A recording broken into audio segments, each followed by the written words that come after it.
Welcome to tonight's live episode of Jazz Chronicles. We're diving into two powerful and important conversations that impact our community in major ways. First, we'll be talking about prostate cancer, how it affects men, especially Black men, and why awareness and early detections are so critical. Then we'll shift gears to discuss Black on Black crime and explore the role music has played in shaping culture, narratives, and even mindsets within the Black community. These are real conversations rooted in truth, healing, and growth. So stay tuned, join in, and let's talk about it. Now, before we get started, let's remind everyone of our disclaimers. The views and opinions expressed on this live broadcast are for discussion and educational purposes only. They do not necessarily reflect the official views of our hosts, sponsors, or affiliates. Furthermore, this information shared in this podcast should not be taken as medical advice. Please consult with a qualified healthcare professional for guidance regarding your own health or medical concerns. We encourage open dialogue as this is a safe space for real talk, real perspective, and real learning. Now, men do matter. Yes, Good. they do. Yes. Sharon and Zeke, how are you guys doing tonight? Doing great, doing great. Yes, How are you? I'm doing good. We are missing one tonight. The dynamic four is three tonight. Miss Diva is off doing her And extracurricular. guys, with everybody that's tuning in to us, and she said she's going to get me. But Diva went on an event, and I said that she took it. She did it for the four of us, so we will divide that event by four. We sure will. It goes into the pot. It goes in the pot. How are you guys? Well, We miss you, Diva. miss you, We Diva. miss you, Janice. We miss you. Now, how was you guys' weekend? How was your week? Was that a Mine was great. Didn't move, but yeah, but it was good. well, It was good? good. It was Well, relaxing. good. So That's good. I was having a little difficulties, but it's coming through. I got a chance to do my niece hair, and it's fine. So, um, like you said, being matters, and your mental health matters. It Just does. everything matters. You know. Right. It does. Uh, It does. yeah, Yeah. but we always pushing through. We never give up. Right. never. Never. And since nobody asked, my weekend was good. This weekend, this weekend was my college reunion, so I went to that, and I Yeah. had a blast. I did have a What is blast. it, reunion? My college reunion. Is it the 30th year or something? We're not going to discuss numbers. It was a reunion. Okay, Reunion. okay, okay, okay, okay. Period. Period. That part. So Well, you do look refreshing and you look so talkative. So I'm excited to see what all you got to say today. I have a lot to Absolutely. say. Men matter. Doesn't matter. I Doesn't guess. matter. There we go. Men matter.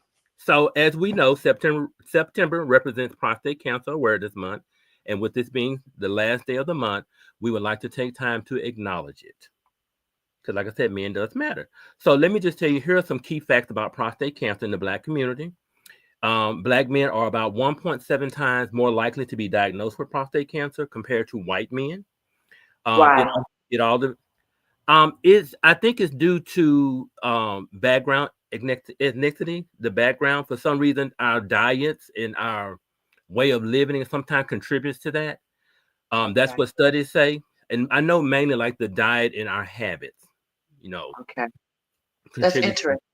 Yes, it often develops at a younger age in Black men.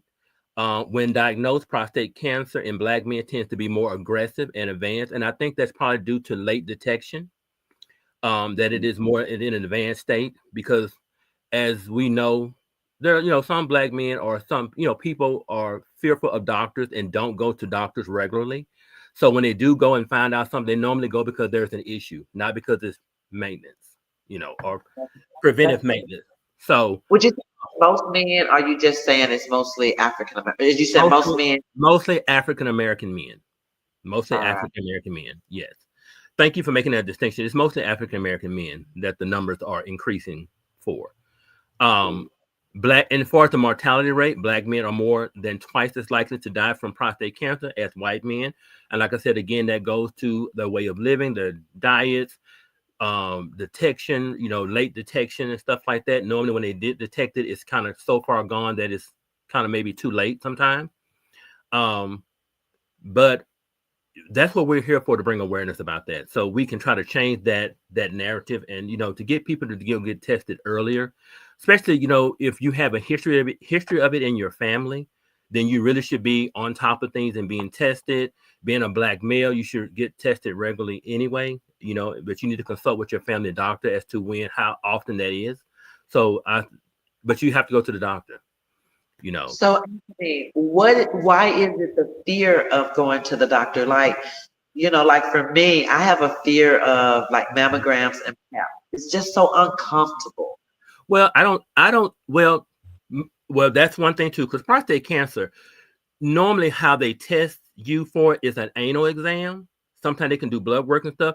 And we really get into another subject, but it's the anal exam. Most men don't want that prodding back there, because that's an off limit space, and it goes into, let's say, homosexuality tendencies. People have this masculine tendency. It's really toxic. The masculinity part is toxic, where you will sacrifice your health because of this manly exterior that you wanted to portray.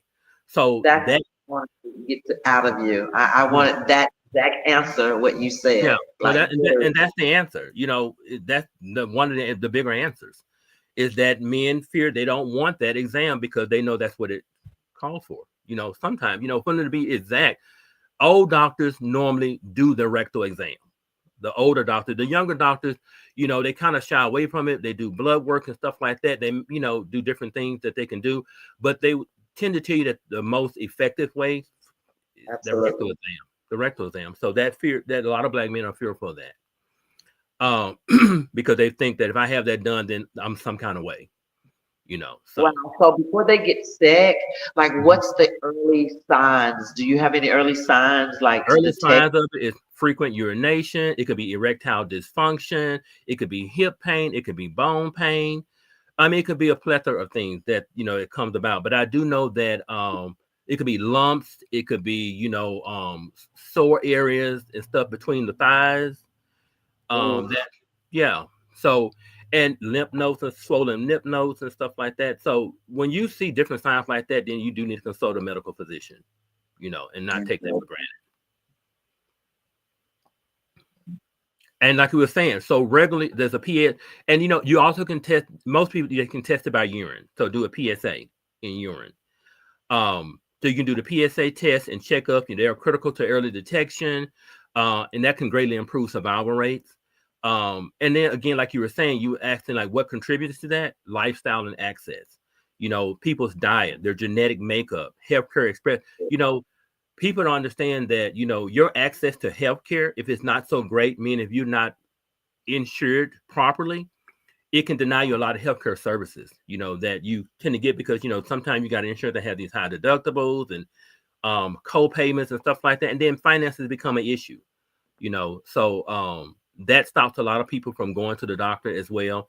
And then just awareness, being aware of it, and just being proactive. All right, so you're saying that females has to be aware because we don't get it, of course, right? So Right. and as a female, we watch our well, if you have a male, Right. we watch them quite frequently, and so that was one of my things. And like, like you said, they urinate more, or what was you fixing? Well, I'm just gonna read off J.A.Z.S. Read some stuff that some of the things that J.A.Z.S left with us. The combination of the symptoms of prostate cancer often presents with a combination of urinary pains, like you said, Anthony, and other symptoms. While BPH, what is BPH, Anthony? You know what those abbreviations? I do not, but keep reading. I'll find out for you. It may primarily cause urinary symptoms. Age and risk factors. Prostate cancer is more common in older men, and risk factors include family history and ethnicity and genetic mutations. Oh. To confirm prostate cancer, diagnostic tests are necessary. These may include digital rectal, like you said, Anthony, digital rectal exams, a physical exam to check for abnormalities or whatever in the prostate gland, prostate specific antigens test. That's called a PSA. Right. Wow. Now, And the blood test to measure the PSA levels, which can be elevated in men with prostate cancer. And also a biopsy, a right. procedure to collect tissue. Right. Now, the BPH is the benign prostatic hyperplasia. That's what the BPH is. And that's a non-cancerous enlargement of the prostate gland, which is located just below the bladder and surrounds the urethra. As men age, the prostate can grow larger, which may squeeze the urethra and affect urine flow. BPH is the most common prostate problem among men, particularly affecting those over the age of 50. Gotcha. What is the age? I think they say around what, like 40. You should start. You should start getting tested around age 40 to 45. 40, 45. And yeah, 40 to 45. And if you have any history of it, then you probably should consult with your doctor to be tested sooner than that. If you have a family history of it, or if you have symptoms earlier than that age, you have any of those symptoms that we spoke about, you might want to go get tested before then. But the starting range is 40 to 45. Oh, wow. So you said this is the Prostate Cancer Month awareness. Yeah, September. I would like to know if there's anybody that we could just send a shout out to in remembrance for that. You know, I'm very let's remember our ancestors type of gal. So you know. Well, 20 years ago, my father was diagnosed with prostate cancer back in 2006. So he is a prostate cancer survivor. All right, wonderful. Mm-hmm. Wonderful. You go into like what they call a retro or something, or remission. In remission. Yeah, he's in remission. Yeah, he's been in remission since 2007. He's been in remission. So, wow. yeah. And so, you know, and then the thing about that is that, you know, not to even get too off deep into that, it also determines what type of treatment you seek. Like prostate cancer is curable if you fight it aggressively. Now, if you don't fight it aggressively, like most men, we go back to this masculine trait that they have, that prostate cancer is known that when you do have remove the prostate surgery, it does affect erection. Most men do not want that to happen, so they may choose the seed or the cryo. They want to freeze it or do other preventive maintenance that do not remove the prostate, so they can still get an erection. Now, I knew someone years ago that was a newlywed that had got married and chose to do the cryo.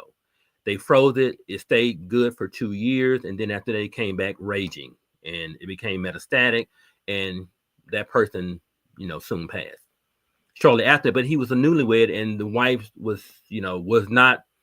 was not behind him with this, and you know, she was pretty much like, okay, and he just feared that if he had that done, the removal of it, that, you know, she would leave him. So he was not reassured by her that she would be there for him. So he chose cryo, and ultimately, you know, it was, he bargained with his life. Ultimately, she won because she's a widower. Yeah. She's a widower. Yeah. So that's just, so, you know, it's definitely a decision where you're involved with people that person has to really be there for you and stuff, because that's a great decision to have to make, because we do know intimacy is a great part of a relationship. It's a part of it. You know, it's a big part of it, including with finances and, you know, and trust and stuff. But intimacy is there, and it's there for a reason. It's there to create a bigger bond. I mean, but it's not the only thing either. It's not the only thing either, but some people are one track minded and they think that, you know, they think without that, then you know what. So, you know, that's in the maturity of the person that's dealing with that. That's what I assume. You know, that's what I feel. So I think it's very immature to think like that, to play with someone's life. 2 years of his life. Yeah. And no one's God. So I can't even say that if he had a chose to have the prostate removed, that he would have been here longer than 2 years. But statistics show that he would have. Statistics show Early detection would have taken, and because it sounds like he already knew, so Yeah. they already knew the situation. So I've known some people that I've known some people that women that had cancer, and they was just dire to have a baby, Right. just so that they have the baby, and then leave the child motherless, and the husband. You know what I mean? Right. So Yeah. it's an iffy situation. It's very, very, very touchy. I And think very the main thing in it, like you said, black men, we're the fear, we have that fear of going in, and of that, and I think the main thing we need to focus on is afterwards. If we are diagnosed with it, we need to I think, like I said, the main thing is the fear of the treatment. The treatment. You know what I'm saying? We have that fear of the treatment, but the main thing is learning what the doctor says about you, and then there's other preventive ways to deal with different things. You don't have to do the treatments. You just start living better, just start eating better, like you said, diet and everything like that. Right. Most people you'll have that fear. Yeah, but mostly go, because don't let fear. Yeah, don't let fear. But most of the people, have experienced white coat syndrome. So, and that's just the fear of going to the doctor, hearing the worst news possible. I mean, we all get white coat syndrome. I'm sure nobody wants to hear bad news. Exactly.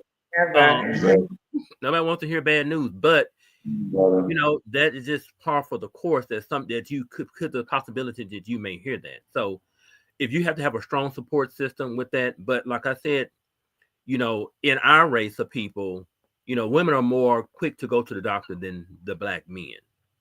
Black men will sit around and they will deny it. They won't say nothing. They will lie about it. I mean, just do everything to avoid it until they have to go. And normally when they have to go, it's too late.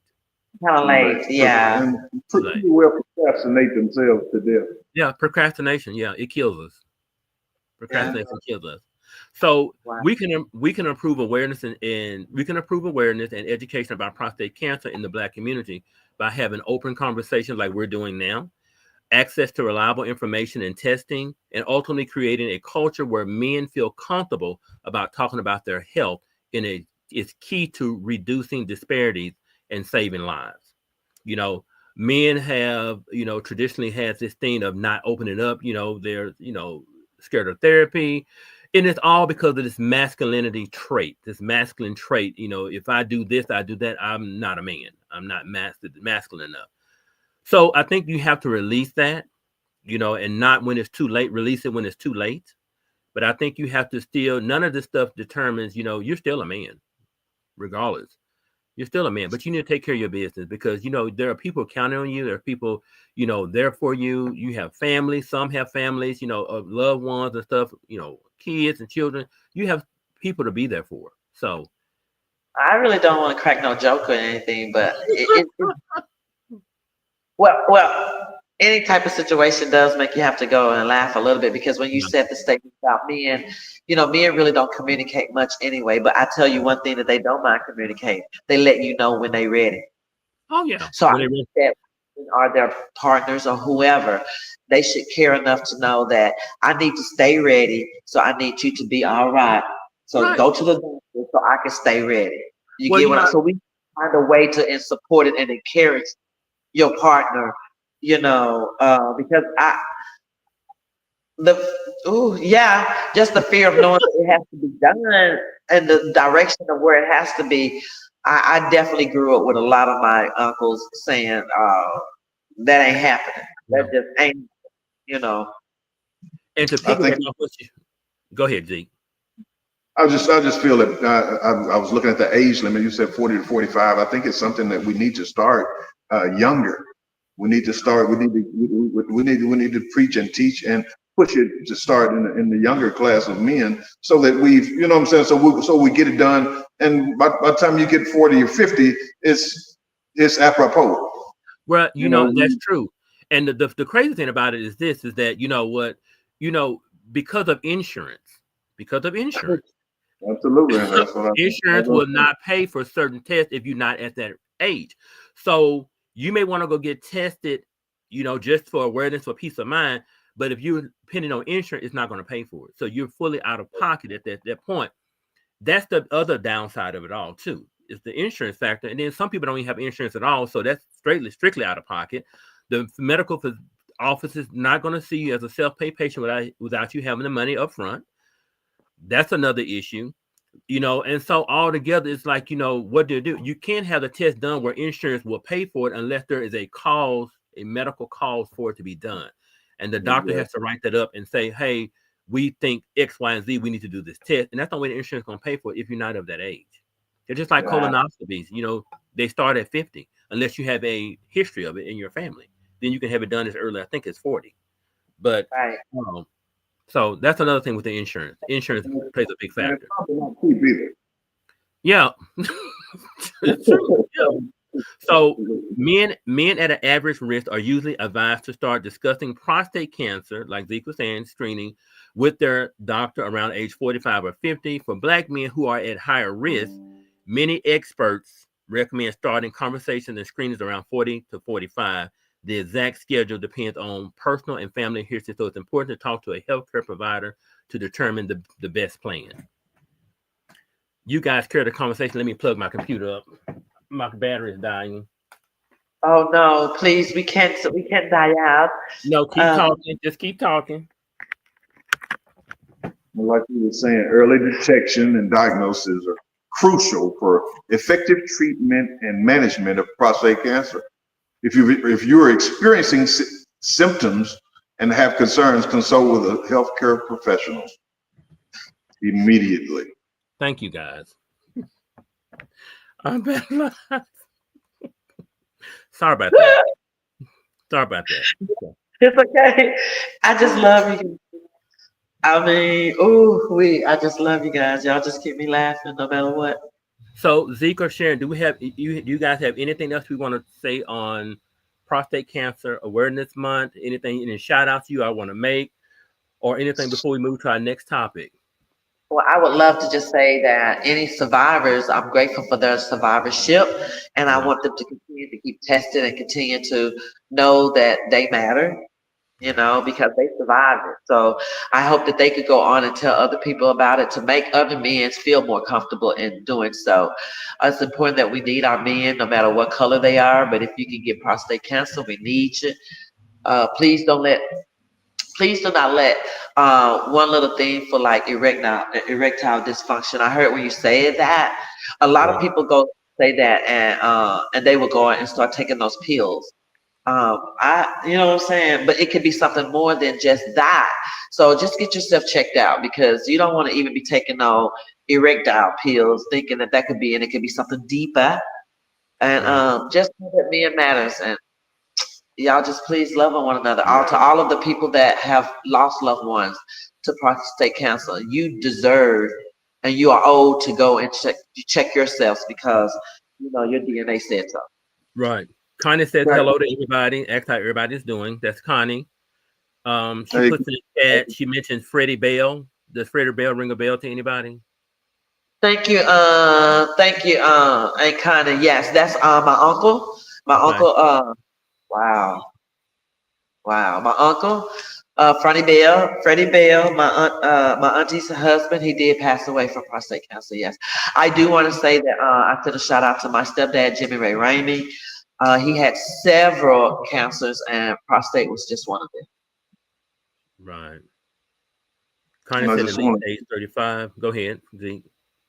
I was going to say, kind of piggyback off what Sharon said. I mean, we want to all the survivors and even to the ones that went on, for us to like pick up and just move differently than the elders that didn't. I mean, if it takes insurance and we as family members come together and to whatever and talk and walk through these diseases and whatever. And like I said, diet is the main thing. One of the big things that can keep you safe from harm. Diet and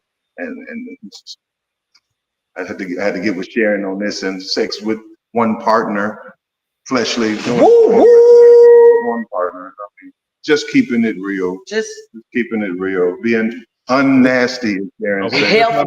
Are we still talking about prostate cancer or something else? And I believe all that runs together. You'd be surprised what will take your prostate out. Well, yeah. If you use Hello. Okay, I'm just saying now.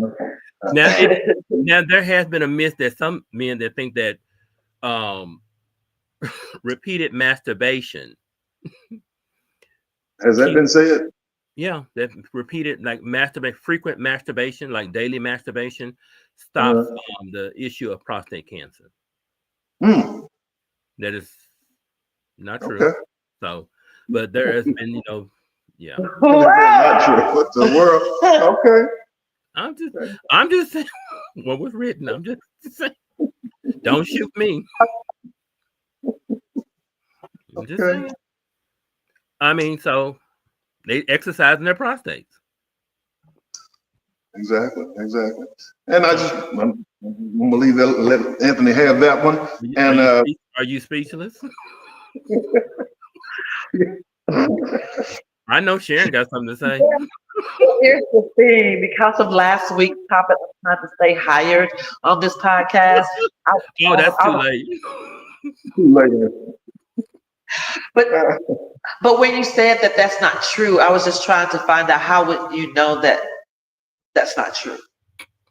Oh. Yeah. Y'all good. You good. Very well. What did you say now, Sharon? Say that again. Say it again. You cut out when you haven't. Say it again, please. I was just saying that how would you know that that's not true about the masturbation of the male part? I was just going back to read that. Medical doctors have said that's not true. That's been said. They've done studies on that, and they said that's not true. Now, it does help the prostate when there is ejaculation. It does help the prostate like that, but it does not prevent prostate cancer. Oh, okay. Yeah. Okay, that's nice to know. So you can exercise all you want, but I mean, hey, I'm just saying. Absolutely.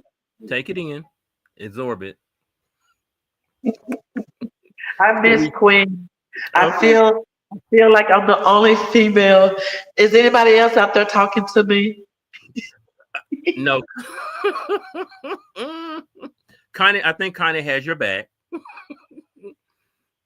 Bottom line, make sure your man takes care of his prostate. Make sure he makes your boyfriend, whatever, goes to the doctor, get frequent checkups.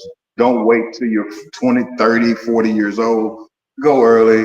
Stay in touch with your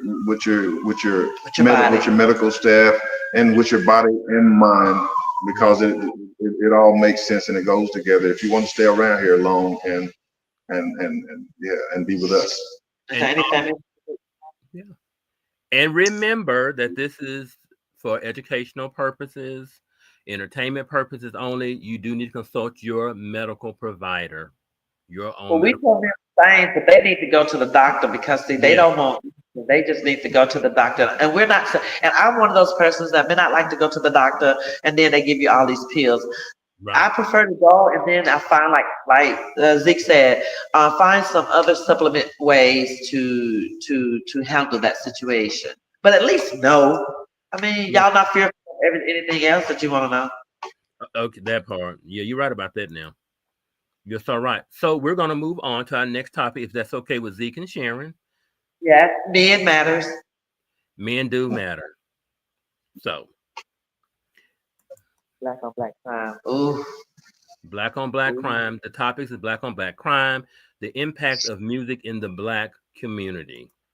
Now, that is an open topic. Black on black crime is a complex issue tied to systemic factors like poverty, unemployment, and under-resourced communities. Music in the black community plays a powerful role in reflecting these realities, shaping conversations, and offering both awareness and a form of expression.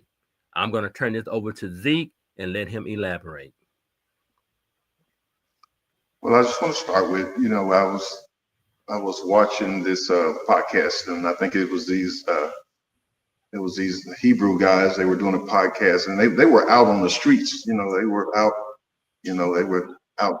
Come, you know how they do their thing on the streets. Come on, let's do good. Let's come on, let's do this. And this young black guy, this young man walked by, and he was telling them to come on.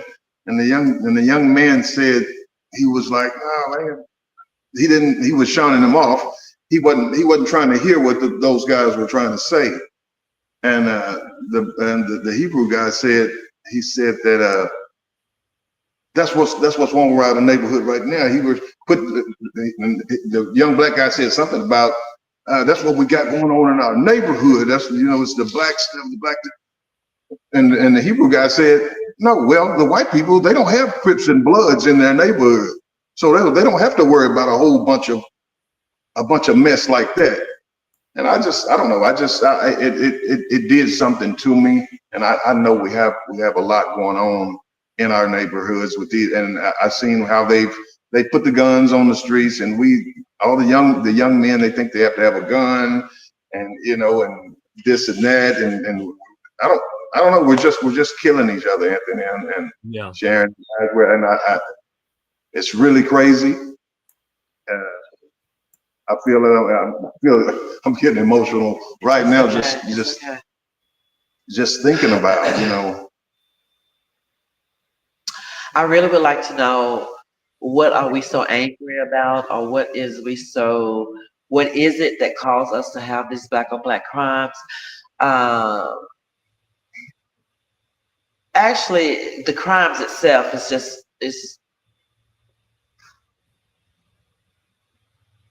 speechless. Yeah. It's speechless. So for us to always have been, I'll never say we've been fighting all our lives. All our lives we've been fighting, and so I just don't understand why we gotta fight each other. Where is the love? Like, where is the love?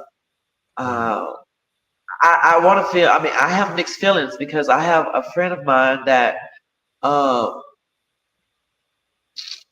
she's been waiting for 2 years for her son's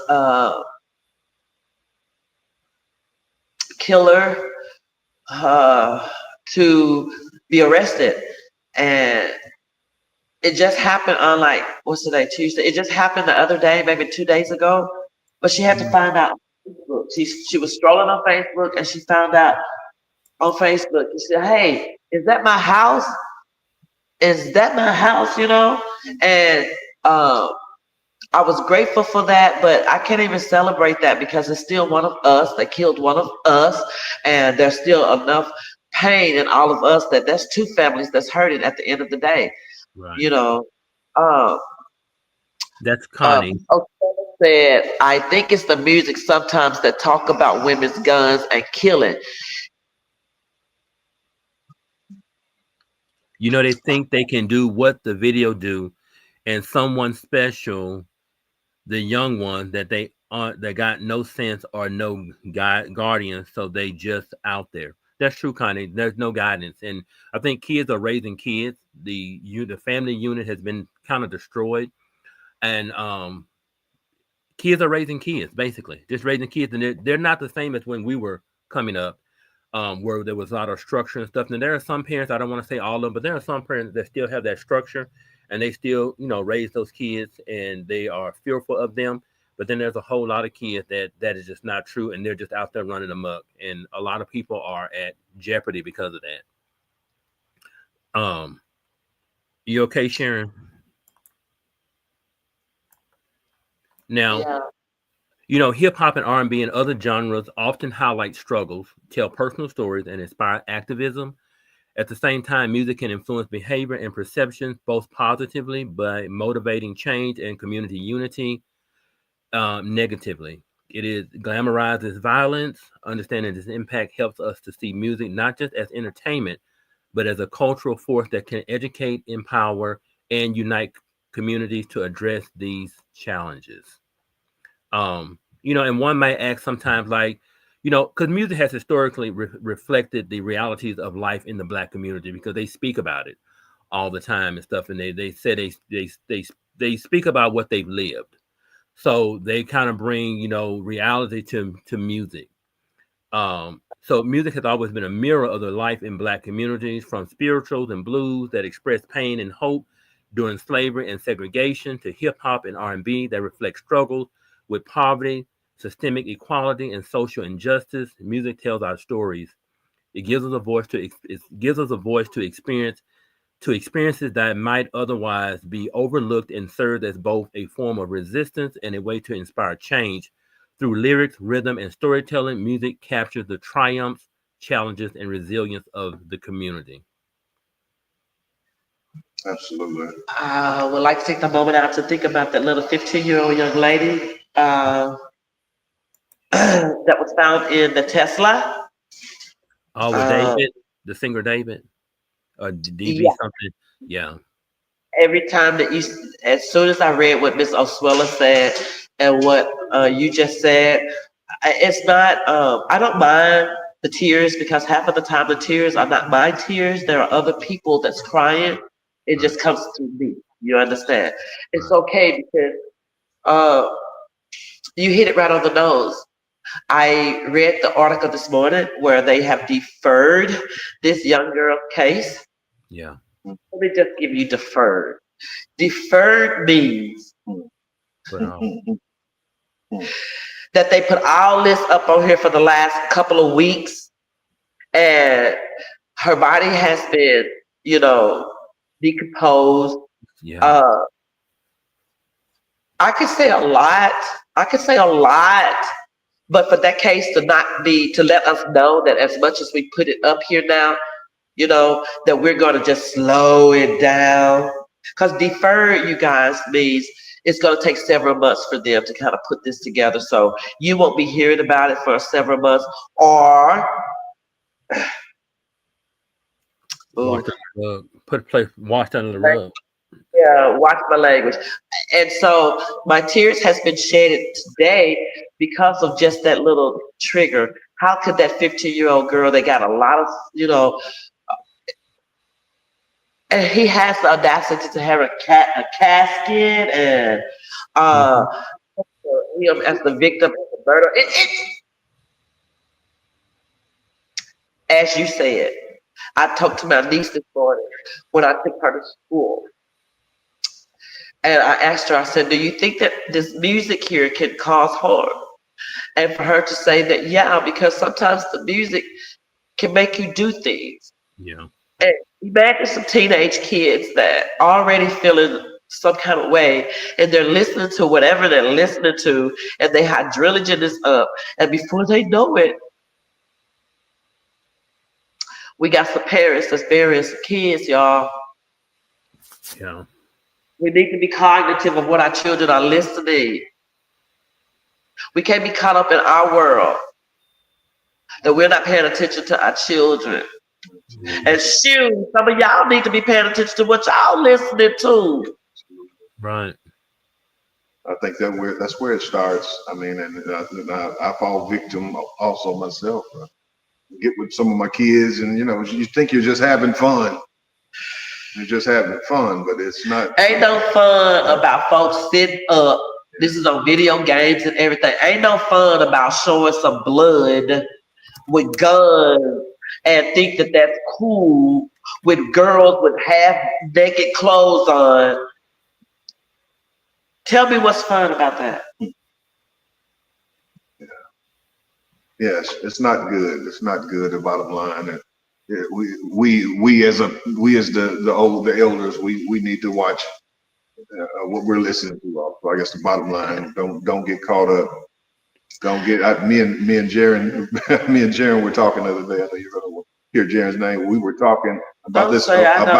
about this one song that we did back in the day, and that was the name of it, Getting Caught Up in the Game.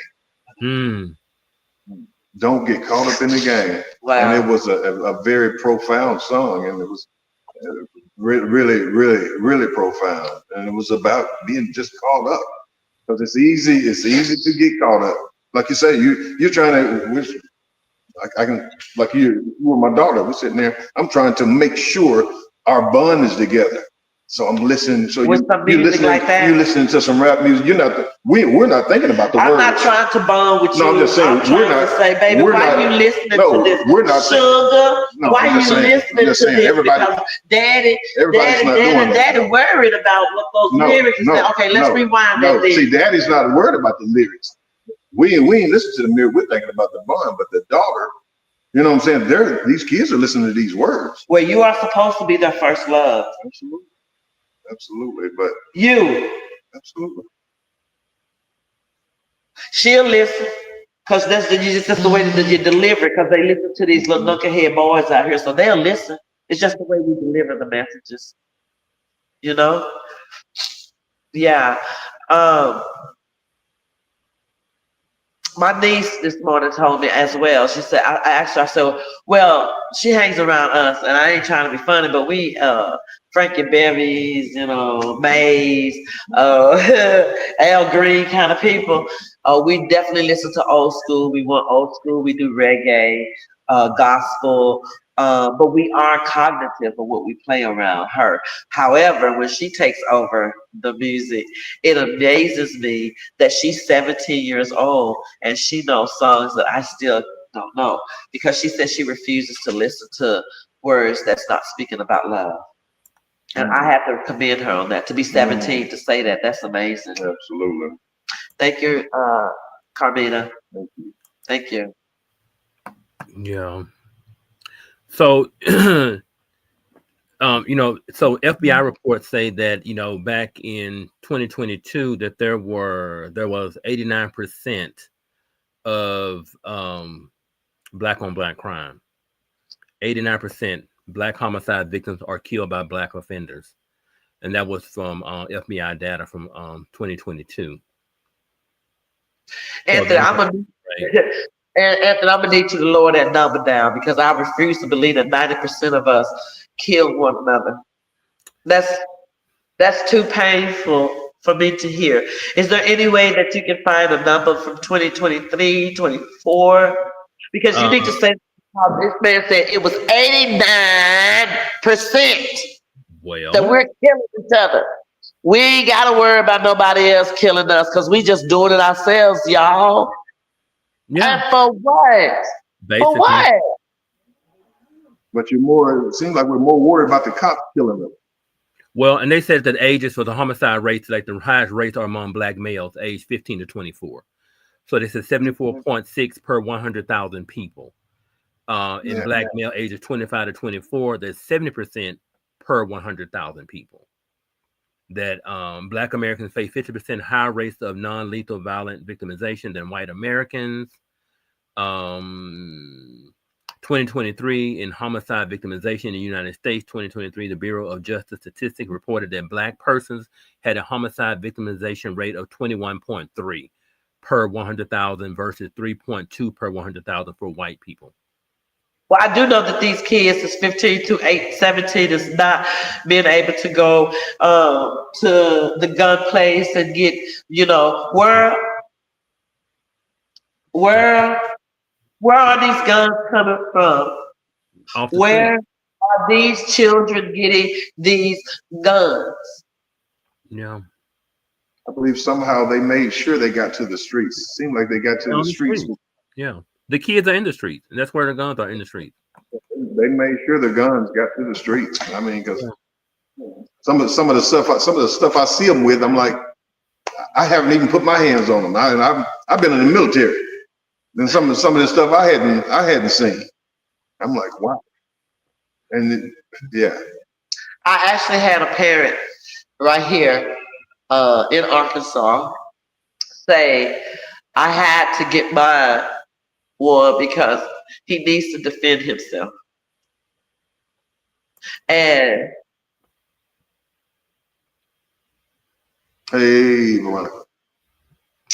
and he wasn't able to defend himself. He got killed anyway. Do you understand? And and then for me, I stopped my son from having one. And the very next day, So I just want to say people need to love, love, love, love, love. And honestly, if we stop doing some of these devilish things that we're doing and we concentrate more on ourselves and our family, our crimes will go down. It doesn't matter that we don't have much to do because back in the slavery days, they didn't have nothing to do but to whack. Right. They didn't have nothing to do. And to keep saying, stay out of trouble. Right. Don't get, Veronica, don't get beat today. You know, so we have to keep saying that to our grown people because it's not just our children. I'm telling y'all, our children mark majority of if they like, man. Oh, And I think the bottom line of Black men, we need to make sure that we protect our Black men. We need to come together. We need to start protecting each other. Veronica joined the live, and Janice joined the line. The diva, she's taking our time to join the line. Veronica, hey to everybody. Hey Veronica, thanks for joining us. Diva, thanks for joining us. We're sure you're busy making our money. 4 ways. Hit that. Yeah. What kind of music do I listen to? Well, Diva, I listen to mostly reggae. Reggae is soothing to my soul because honestly, reggae is gospel music just mixed into a movable way of, but it speaks more of love and unity and encouragement. Uh, Believe it or not, y'all, I'm a rock and roll girl too. Okay. Wow. I'm a rock and roll. Give me the reason to free my soul. There you go. Watch out there now. And drift away. Connie made a statement. Did you see that, Sharon? Connie made a statement. I think it's the music sometimes that talk about. That's actually the one that made me cry. I don't want to read that one again. Okay, what about that? And sometimes it's the parents' fault because these young kids in junior high is taking guns to school where they are getting any guns from their homes or from the street. And why is they're taking it to school, taking it around? Because I believe they feel like they are taking after someone they taking up to someone that they don't sell to be doing this. Sometimes these kids are very impressionable. Sometimes these kids just want to live up to a standard that other people have set for them. To gangs, parents that you don't know they've been initiated in. Right. That's true too. And then we have the unthinkable that happens. Absolutely. Connie states something else. Parents also got to watch what we do and say. That's true, Connie. They're listening and learning. Yeah, in an environment with guns and drugs. Sometimes adults even have.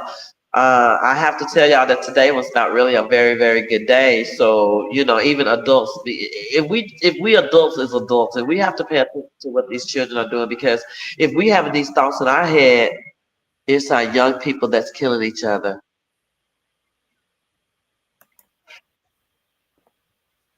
Some of them are dying for no reason. Exactly. It's senseless. It's senseless.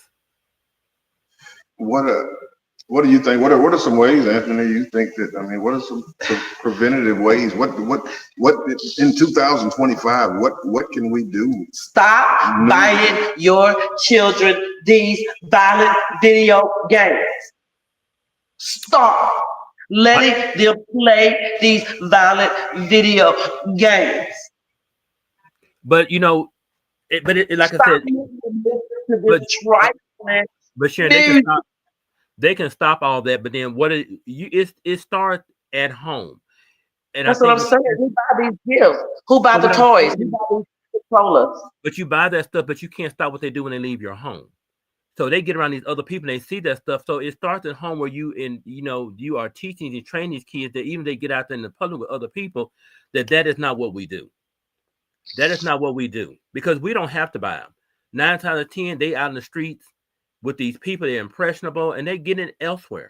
Some of these parents at home really working, and it's because these parents are working and we are, in a situation where the economy is bad and there's not money, a lot of these parents have to work and leave these kids. These kids are latchkey kids, leave them at home and stuff like that because they're trying to support and take care of them.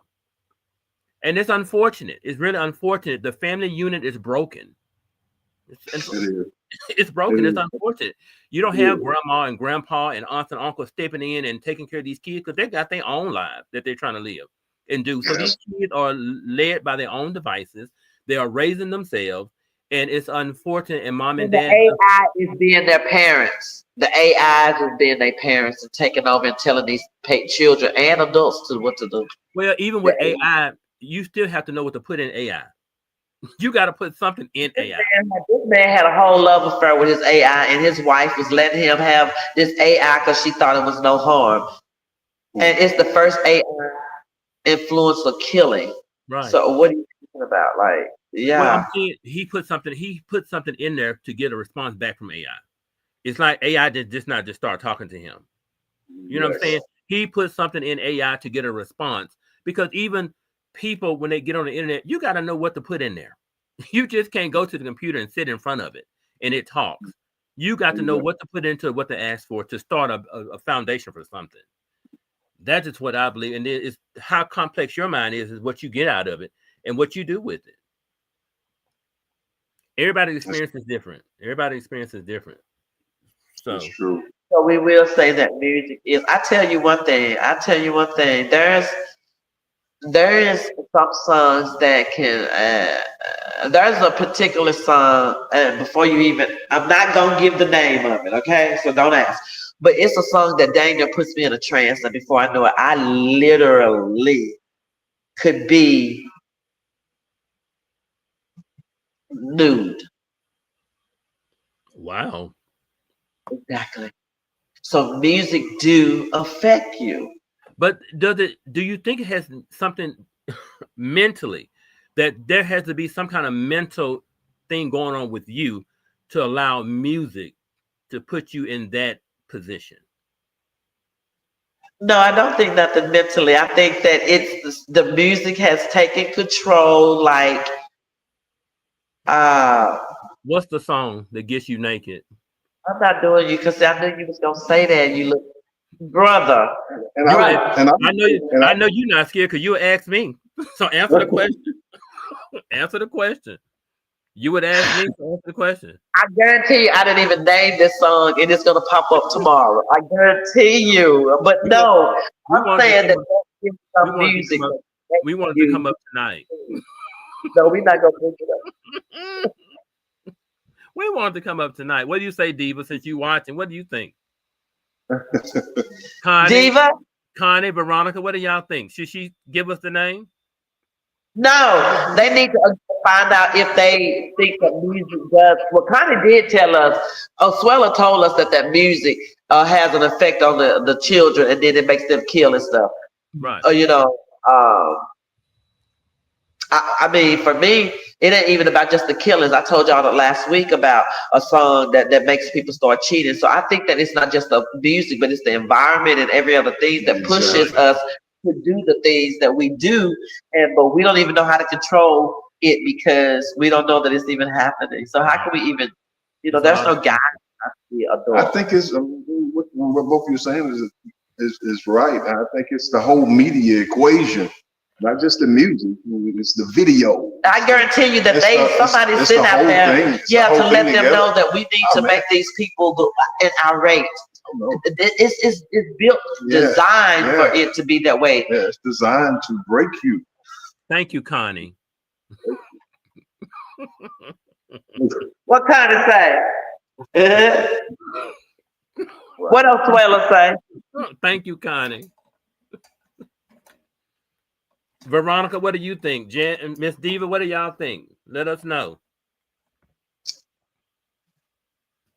Let us know.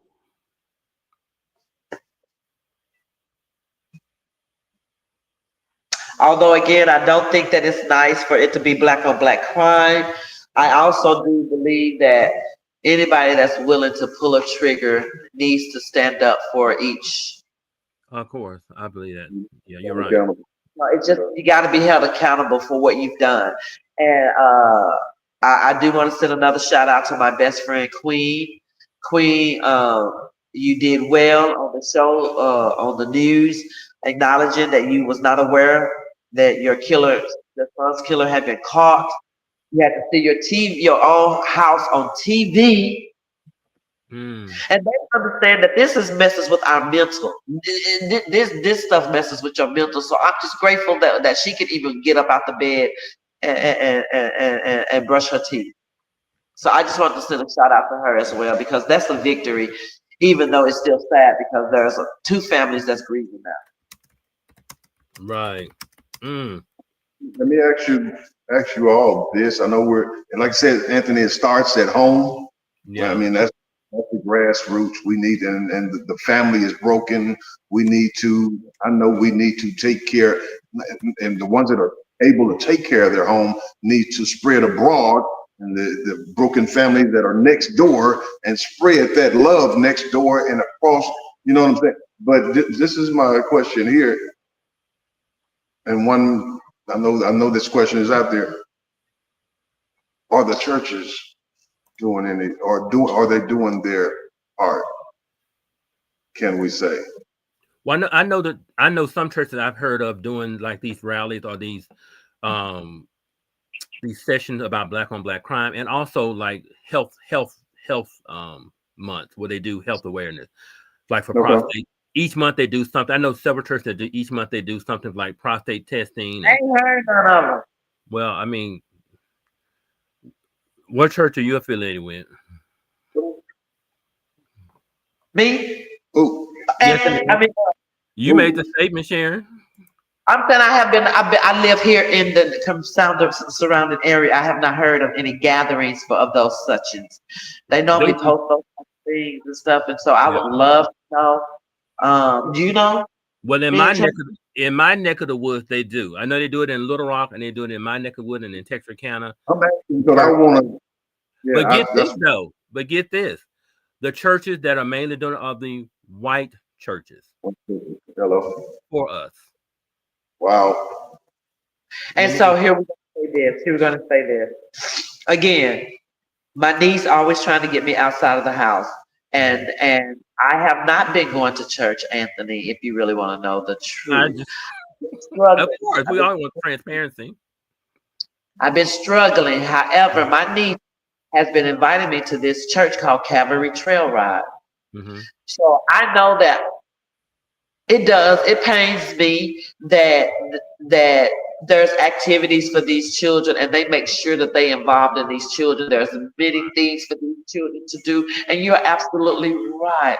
It's the Caucasian church that has the sources and the means to come together to do those things. And I know that we did back in the days. I don't know what So we don't have the sources of the means.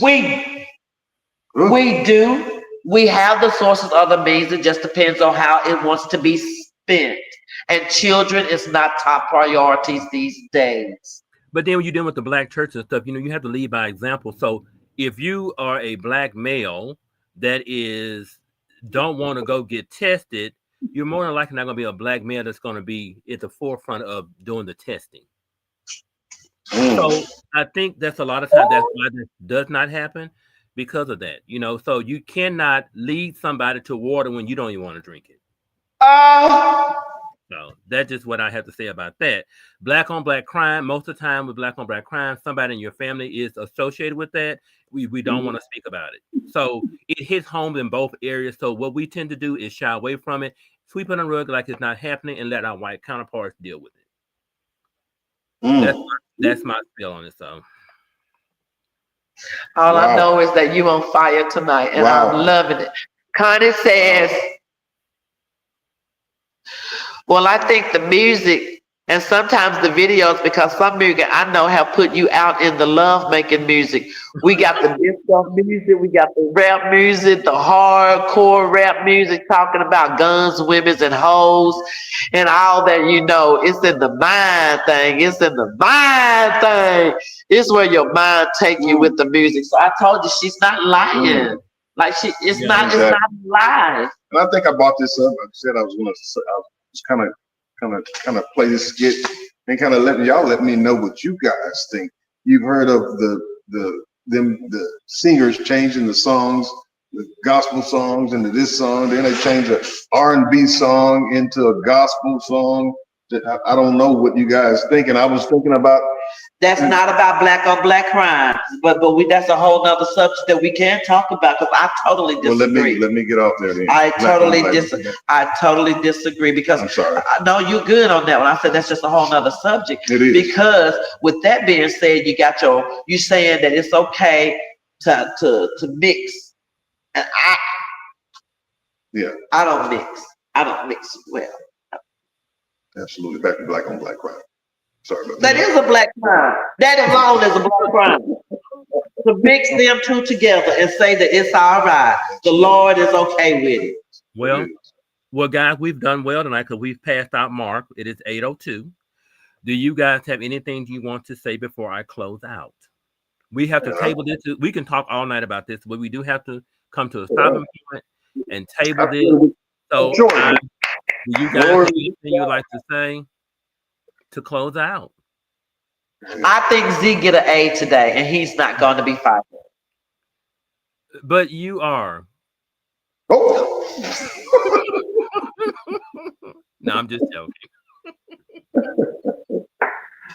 I just want Zeke he did do a wonderful job tonight. He did. Thank you, Zeke. Thank you, Sharon. You did too. Thank you, Anthony. Thank you for all the great information. Thank you, J.A.Z.S, for all your great information. And we'll probably roll this over to a part 2 because me and Sharon, we had plenty more to speak of. Yeah. On these, we just thank you all for coming out and checking us out. Man, let's cut this back. Yes, no doubt. Connie says, I think you guys that's sitting there on the panel talking about this and telling men putting it out there to go out and get yourself checked. Don't think you're fine because if nothing happens to you, you still go get checked. Thank you, Connie. That is so true. Thank you. We appreciate you. Thank you all for watching us too. And come back and bring somebody with you. I'm sending love out to all of the grieving parents due to gun violence. Exactly. All the families here and abroad. We feel your pain. Reach out to us if it's anything we can do. Also, we'll do. Exactly. So before we end today's conversation, I want to leave you with 2 important points and a call to action. First, prostate cancer is not just a statistic; it's a personal battle that too many Black men face quietly, often in silence. We must push harder for awareness, early screening, and access to care in our community. Second, we talk about Black on Black crime. It's not about placing blame. It's about recognizing that violence is often a symptom of deeper wounds, neglect, lack of opportunity, untreated trauma, broken systems, and disinvestment in communities. These 2 issues, health and public safety, are connected in our society values or fails to value Black lives. When a man can't afford a doctor, he's more vulnerable. When a neighborhood has no investment, no safe spaces, few resources, violence finds a foothold. So just remember that.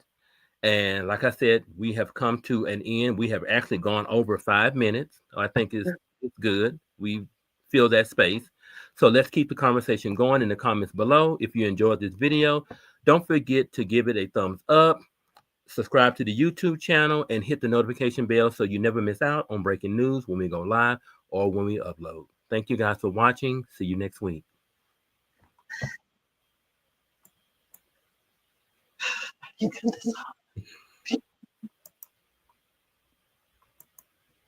Anthony.